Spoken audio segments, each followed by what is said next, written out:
하나님 바라보며 살아가는 하루가 되시길 축복합니다. 오늘 함께 보실 하나님의 말씀은 마태복음 5장 33절에서 37절 말씀입니다.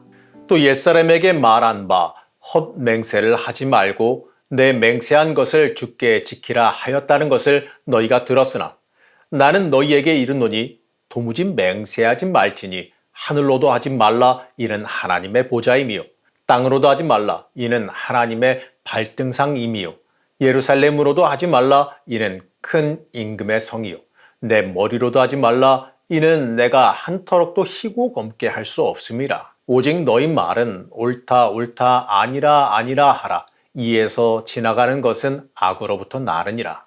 오늘 엔게지 말씀 묵상과 함께 하시는 성도님들을 축복합니다. 오늘의 산상수훈에서 말씀하는 내용은요, 말에 관해서입니다.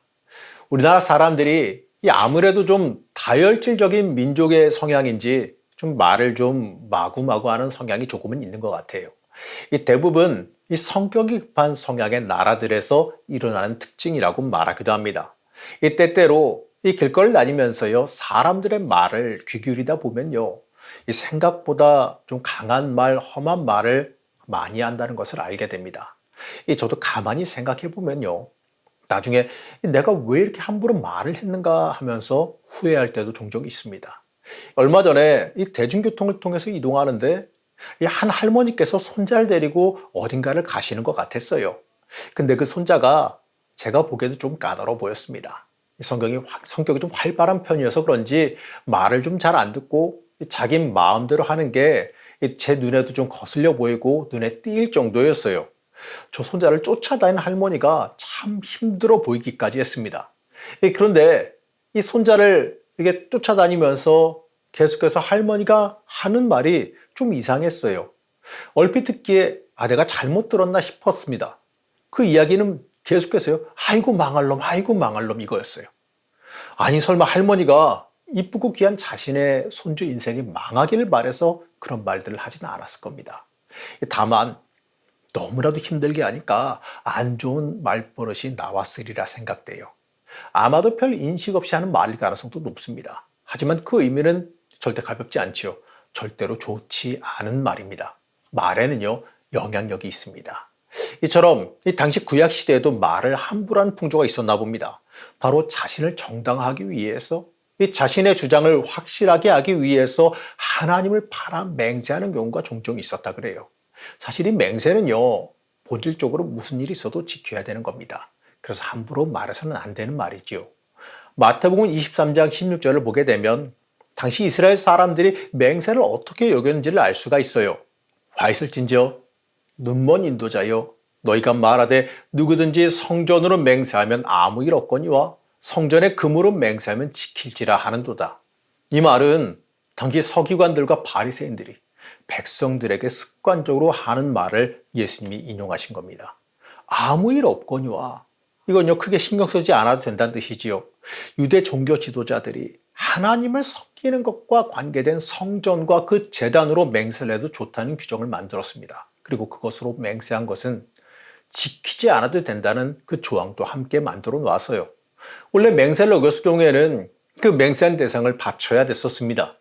그러나 건물로 되어 있는 성전은요, 두 번 다시 바칠 수 있는 대상이 아니지 않습니까? 그래서 종교 지도자들은 이것을 악용해서 성전을 근거로 무책임한 맹세를 남발했습니다. 그리고 사람들에게 이것을 해도 된다고 가르쳤어요. 물론 여기에서 이들이 행한 맹세의 대상은 하나님입니다. 본질적으로 맹세는요, 사람에게 행하기보다는 하나님을 향해서 행하는 맹세였습니다. 이 구약의 율법에서는요, 맹세하는 것이 무엇이든 하나님께 한 번 행한 맹세는 반드시 지켜야 한다는 맹세의 법이 있었습니다. 민수기 30장 2절과 신명기 23장 21절 말씀입니다. 사람이 여호와께 소원하였거나 결심하고 서약하였으면 깨뜨리지 말고 그가 입으로 말한 대로 다 이행할 것이니라. 내 하나님 여호와께 서원하거든 갚기를 더디하지 말라. 내 하나님 여호와께서 반드시 그것을 내게 요구하시리니 더디면 그것이 내게 죄가 될 것이라. 이 틀림없이 율법에는요, 하나님 앞에서의 맹세를 깨뜨리지 말라라고 말씀해요. 그리고 맹세하여 지키지 못했을 경우에는 그것에 해당하는 것을 하나님께 바쳐야 됩니다. 그만큼 하나님을 향한 맹세를 쉽게 여기지 말라는 뜻이에요. 하나님 앞에 맹세를 말할 때 이 굉장히 신중해야 됨을 뜻합니다.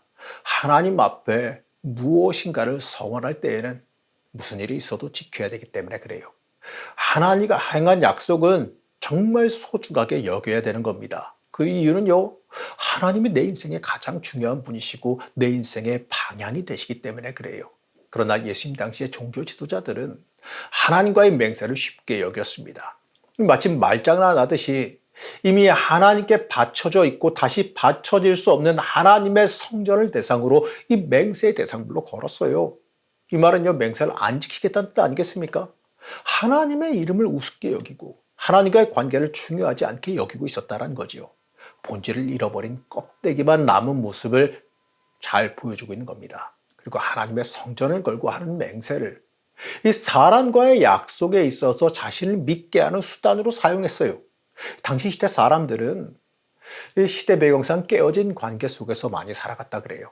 로마의 압제를 받고 있는 상황이니 아무래도 서로 믿기가 쉽지 않았겠지요. 그러다 보니까 자신을 믿게 하기 위해서 맹세를 하나의 도구로 사용했습니다.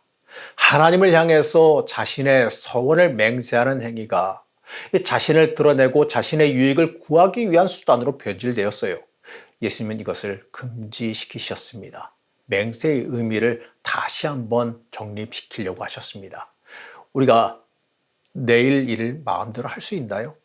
내 인생 어떻게 흘러갈지 여러분 아세요? 모든 만물의 주인이 누구십니까? 내가 감히 무엇을 들어서 맹세의 도구로 증거물로 삼을 수 있을까요? 나를 신뢰하기 위해서 무엇인가를 대가로 삼아야 될까요? 우리가 신실한 신앙인으로 산다면, 우리가 누가 보기에도 인정받을 만한 그리스도인이라면 나를 신뢰하게 하기 위해서 무언가를 들어서 맹세할 필요가 없겠죠. 우리가 의롭고 진실하다면 그것 하나만으로 충분히 신뢰할 수 있기 때문에 그렇습니다. 내가 신뢰할 만한 것이 아니라 내 속에 있는 영적인 정체성, 나를 주관하는 복음을 신뢰할 수 있기 때문에 그렇습니다. 오늘 말씀의 의도는요, 맹세를 통해 나를 속이려 들지 말라라는 겁니다. 우리가 영적으로 순결하고 진실하다면 나를 신뢰하게 하기 위해서 다른 것이 필요 없어요. 그러한 그리스도인이 돼야 된다는 겁니다. 천국에 속한 사람의 말 한마디는 무게가 달라야 됩니다. 그 사람의 말은 진실해야지요. 이 그리스도인의 말은 충분히 신뢰할 만해야 됩니다. 하지만 우리 한번 우리 말에 대해서 솔직하게 돌아봤으면 좋겠습니다. 저를 비롯해서 대부분 많은 사람들이 흔하게 하는 빈말들이 많이 있지요. 언제 밥 한번 먹자. 언제 한번 보자. 내가 다시 연락할게. 그 언제가 언제입니까? 이렇게 말하는 사람도 듣는 사람도 별 기대 없이 인사말처럼 넘어가요. 이러한 습관들부터 바꿔야지요.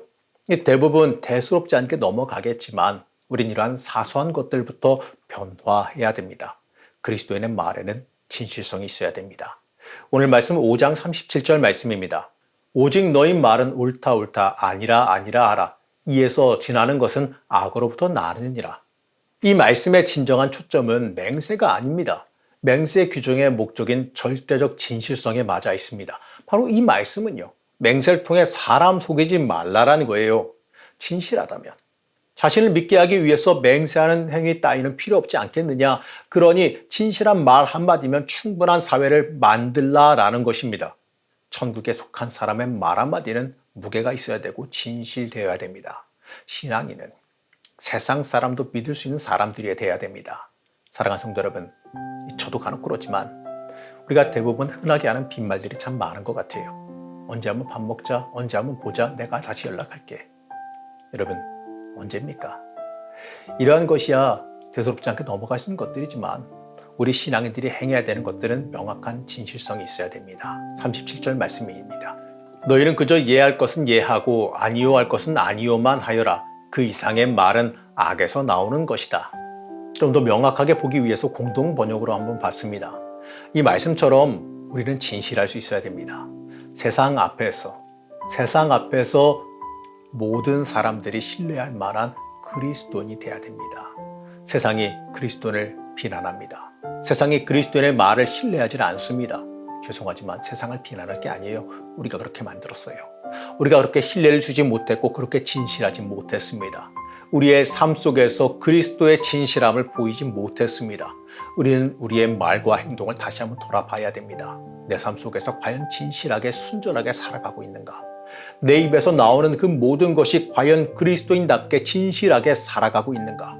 우리의 말과 행동을 통해 그리스도의 진실함을 보이는 주의 자녀들이 되시기를 시간 간절히 축복합니다. 세상 만물의 주인 되신 하나님, 우리가 하나님 앞에서 과연 진실하게 살아가고 있는지 돌아보길 원합니다. 하나님 앞에서 정결하고 진실된 삶을 살아가길 원합니다. 하지만 우리가 그렇게 살지 못하고 있음을 회개하며 고백합니다. 우리의 말과 행동이 그리스도의 진리를 보이길 원합니다. 세상 앞에서 신뢰하지 못하는 그리스도인의 모습이 내가 아니었는지 돌아보길 원합니다.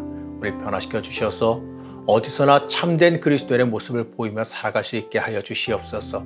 오늘 하루의 삶이 하나님 앞에서, 세상 앞에서 진실한 그리스도인으로 살기를 원하오며 거룩하신 예수님의 이름으로 간절히 기도드렸습니다. 아멘.